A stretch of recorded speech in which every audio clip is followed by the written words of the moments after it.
Hi friends, welcome. बऱ्याच लोकांना माझ्या साडीचा हा लूक आवडला होता म्हणून मला कमेंट्स पण आले होते की ही साडी कुठून घेतली आहे, कधी घेतली वगैरे.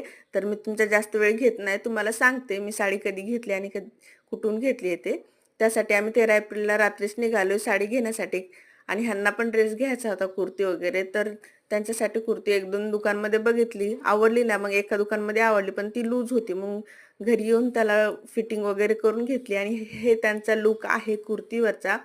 तर माझ्या साडीच्या लुकवर जाऊ तर मी तर चेन्नई शॉपिंग मॉलमध्ये आले तर तिथं मला भेटली नाही. नंतर मी साऊथ इंडियामध्ये गेले, म्हणजे तिथं मला साडी भेटली, मला पाहिजे तशी भेटली. छान आहे. आणि मला एका रात्रीमध्ये ब्लाऊज शिवून देणार नव्हते, म्हणून मी त्याच्यावर निळं ब्लाऊज घातलेलं आहे. म्हणजे ते असं म्हणतात की पांढऱ्या साडीवर कुठलंही ब्लाऊज मॅचिंग होतं, म्हणून मी ते घातलेलं आहे आणि खूप छान दिसत होतं. आणि बऱ्याच लोकांना माझा साडीवरचा लुक आवडलाय. बघा आमच्या दोघांचा लुक कसा दिसतोय. आवडला तर कमेंटमध्ये सांगा. आणि तीच साडी नंतर माझ्या नणंदबाईने पण घातलेला आहे, त्यांचा हा लुक आहे. चला भेटू पुन्हा. बाय.